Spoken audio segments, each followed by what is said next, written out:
எல்லா புகழும் இறைவனுக்கே. வெள்ளை சன்னா வந்து 150 கிராம் எடுத்து நான் காலையிலேயே நான் ஊற போட்டோம்மா. 4 ஹவர்ஸ் ஆகிடுச்சு. இப்போ அதை நான் ஃபைசஸோடு சேர்ந்து எப்படி வேக போடுறேன்னு பாருங்கம்மா.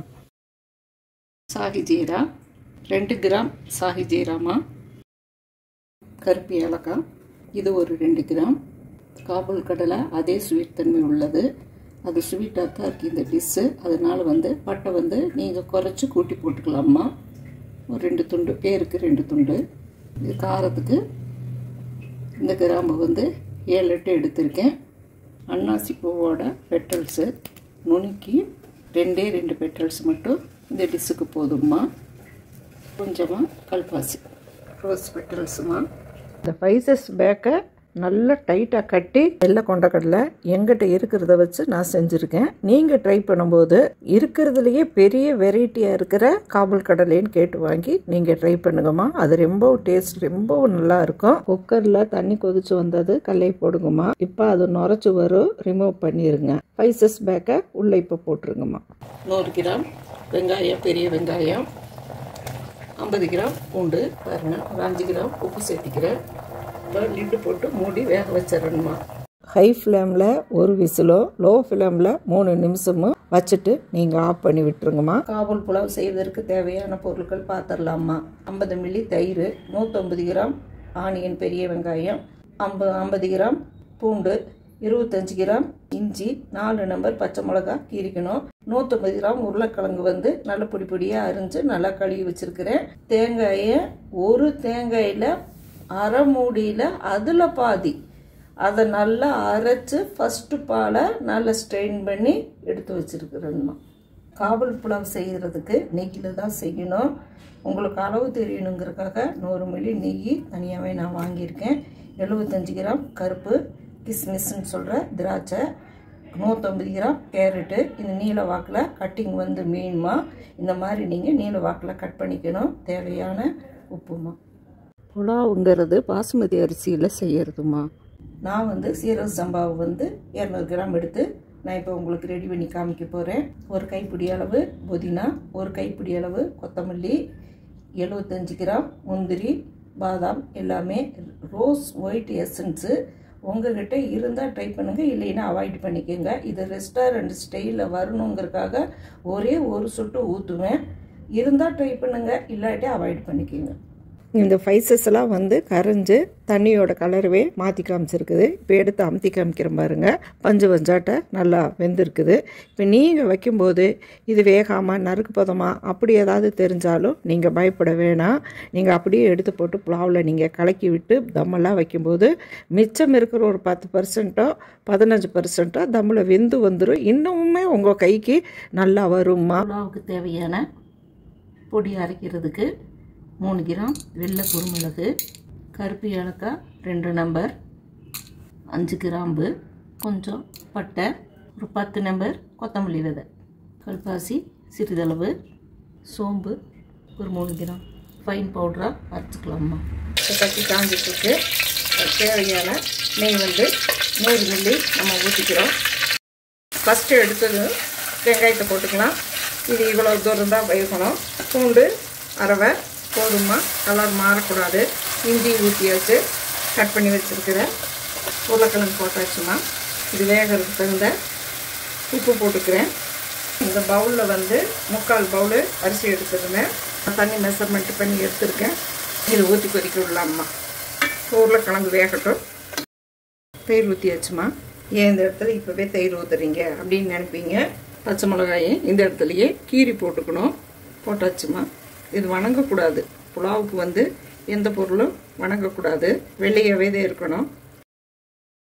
காபூலி புலாவுக்காக நம்ம எடுத்து சின்ன ஜாரில் போட்ட அரைச்ச ஃபைசஸை இந்த இடத்துலையே நம்ம போட்டு கிளறி கொடுக்குறோம். இதையே இந்த இடத்துலையே நீங்கள் தயிர், பச்சை மிளகா, ஃபைசஸ் எல்லாமே நீங்கள் கொடுக்குறீங்க அப்படின்னு கேட்குறீங்கன்னா இது உருளைக்கிழங்குக்கு உப்பு, காரம், அந்த ஃபைசஸ் எல்லாம் நல்லா பிடிச்சி வரணும். வெங்காயத்துலேயும் அந்த மசாலா பிடிச்சி வரணும். அதுக்காகத்தாம்மா. இந்த இடத்துல புதினா ஒரு பிரியாணி இலை போட்டுக்கிட்டோம். ஒரு கை நிறைய முந்திரியும் போட்டுக்கிறோம். ஏன் முந்திரியில் இருக்கிற ஸ்வீட்னஸ் வந்து உருளைக்கிழங்குக்கு சேரணும். அதோட இந்த புதினா வந்து நல்லா வெந்து மசிஞ்சு அதோட அரோமா நல்லா வெளிப்படணும். நம்ம போட்ட உருளைக்கிழங்கு 90% வெந்துருச்சு. ரைஸை இந்த இடத்துல நம்ம கொட்ட போகிறோம். வரும் பண்டிகை காலத்தில் வந்து எல்லாருமே வெஜிடேரியன் தான் எடுத்துக்குவீங்க. வெரைட்டி ஆஃப் ரைஸு எல்லா கோயில்கள்லேயும் பிரசாதமாக கிடைக்கும். அதோட இந்த காபுல் புலாவு எல்லா சுண்டல் எல்லாம் தயாரிப்பீங்க. காபுல் புலாவ் செய்யக்காக நீங்கள் மெனக்கிட வேண்டியதில்லை. அந்த வெந்து வந்திருக்கிற சுண்டல் எடுத்து உடனே இந்த சட்டுன்னு இது ஒரு வெரைட்டியாக நீங்கள் செஞ்சு சாப்பிட்லாமா.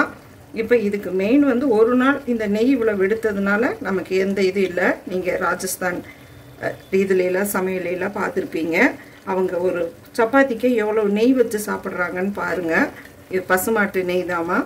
பாருங்கள், ஒரு கை நிறைச்சி நான் எடுத்து நான் ஊற்றுறேன். கொஞ்சமாக அப்படியே கிளறி கொடுக்குறேன். மிச்சம் இருக்கிற முந்திரியும் இந்த இடத்துல நான் சேர்த்திக்கிறேம்மா. இந்த ரைஸில் போய் இந்த முந்திரியோட டேஸ்ட்டு இனிப்பு எல்லாமே இது வந்து சுவையே வந்து ஸ்வீட் தண்ணியாக தான் இருக்கும். இது வந்து கம்மியாக வச்சுக்கோங்க. பச்சரிசி சீரக சம்பா அது கீழே போய் உட்காரும். நம்ம கிளறி கொடுக்கணும். அப்போ வந்து தீயை ஸ்லோவில் வச்சுட்டு கொஞ்சம் நேரம் நம்ம இப்படி கொஞ்சம் நேரம் வெயிட் பண்ணலாமா. பாருங்கள், உள்ளே போய் உட்காருது. நம்ம இந்த இடத்துல இந்த ரோஸ் ஒயிட் அப்படிங்கிற எசன்ஸு நம்ம ரெஸ்டாரண்ட் ஸ்டைலில் நம்ம அந்த புலாவை நம்ம கொண்டு வரணுங்கிறதுக்காக ஒரே ஒரு சொட்டு ஒரு ட்ராப்பு வந்து நம்ம போடுறோம்.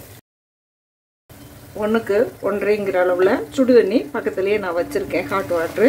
இப்போ அதை நான் ஊற்றிக்கிறேன். ஃபயரை வந்து ஹை பண்ணிக்கிறேன். இந்த இடத்துல தான் நம்ம கலரி கொடுக்குற வேலையே நமக்கு இருக்குப்பா. ரைஸ் நல்லா ஈவனாக வெந்து வந்துடுச்சு. 50% வெந்திருக்குதுமா. தேங்காய் பால் தலைப்பால் ஒரு டம்ளர் எடுத்து வச்சுருந்தோம். அது இந்த இடத்துல நம்ம சேர்த்தியாச்சுமா. இப்போ மூடி வச்சுக்கலாம். இந்த வெள்ளை கொண்ட கடலை புலாவ் செய்யும்போது தண்ணி மெஷர்மெண்ட்டு கம்மியாக போயிடுச்சுன்னா என்ன பண்ணுறது அப்படின்னு நீங்கள் நினைக்காதீங்க. நம்ம அளவு குவான்டிட்டி கம்மியாக பண்ணும்போது 1க்கு 2 சீரக சம்பாவுக்கு தண்ணி எடுத்துக்கணும். நம்ம அந்த 1 கிளாஸ் தண்ணி ஊற்றி முதல் பால் தேங்காய் பால் எடுத்து வச்சுருக்கிறத மெஷர்மெண்ட்டில் நீங்கள் கொண்டு வரக்கூடாது. ஃபஸ்ட்டு அதுதான் தப்பு நடக்கிறதேவே. இந்த தண்ணியை தான் ரைஸ் வேகிறதுக்காக நீங்கள் மெஷர்மெண்ட் எடுக்கணும். இது புழுங்கி வரட்டும். நெய் கொஞ்சம் ஊற்றிமா. இந்த கேரட்டு நீளமாக நம்ம கட் பண்ணி வச்சுருக்கிற இந்த கேரட்டை இந்த இடத்துல நம்ம சேர்த்திக்கலாம்மா. நெய்யும் இந்த கேரட்டும் இந்த சமையல் ரூமுவே வாசம் மூக்க தொலைக்குதுமா. அந்த அளவுக்கு மனமாக இருக்குது. இது நம்ம ஊரில் வந்து இது வந்து வெள்ளை கொண்டக்கடலை அப்படின்னு நம்ம சொல்லுவோம். அவங்களோட ஸ்டைலியவே நம்ம இதை செஞ்சுருக்கோம்மா. நீங்களும் இதே மாதிரி செஞ்சு சாப்பிட்டு பார்த்துட்டு எப்படி வந்துச்சுன்னு நீங்கள் எங்களுக்கு சொல்லணும்மா. ஊற வச்சுருக்கிற கிஸ்மிஸை கை நிறைய போட்டுக்கிறோம்மா. கயிறை வந்து ஸ்லோ பண்ணிவிட்டு ஹை லெவலில் இரும்பு பிளேட்டை சூடு பண்ணி அதுக்கு மேலே இதை தூக்கி வச்சாச்சுமா. நல்லா வெந்து வந்துருக்குதுமா. அடுப்பு ஆஃப் பண்ணியாச்சுமா. இது லீவிங் டைம் இருந்து அந்த சட்டிலேயே இருந்து புழுங்கி வரணும். பாருங்கள், நல்லா வெந்தாச்சு. வெயிட்டுக்காக இதை கொஞ்சம் நேரம் வச்சிடலாம்மா. நாங்கள் சாப்பிட்டு பார்த்தோம்மா, சும்மா டேஸ்ட்டு அள்ளுது அப்படிங்கிற அளவுக்கு அவ்வளவு நல்ல டேஸ்ட்டாக இருக்குது. அந்த காபூல் கடலையில் முதல்லையே ஃபைசஸ் பேக் யூஸ் பண்ணி கடலையை நான் வேக வச்சதுனால அதோட ஸ்வீட் தன்மை போயிட்டு கிராம்போட நான் போட்டிருந்த ஃபைசஸோட இது எல்லாமே அந்த சத்து எல்லாமே அந்த கல்லையில் ஏறி அதோட தன்மையே மாறி சாப்பிடும்போது வாயில் போட்டால் கரையிற அளவுக்கு நம்ம நல்லாவும் வெந்து இருந்துச்சு. கரையிற அளவுக்கு நான் சாப்பிட்டு பார்த்தோம்மா. ரொம்ப ரொம்ப ரொம்ப ரொம்ப நல்லா இருக்குதுமா. நீங்கள் ட்ரை பண்ணி பாருங்கள். 5 மெம்பர்ஸ் வந்து தாராளமாக சாப்பிட்லாம்.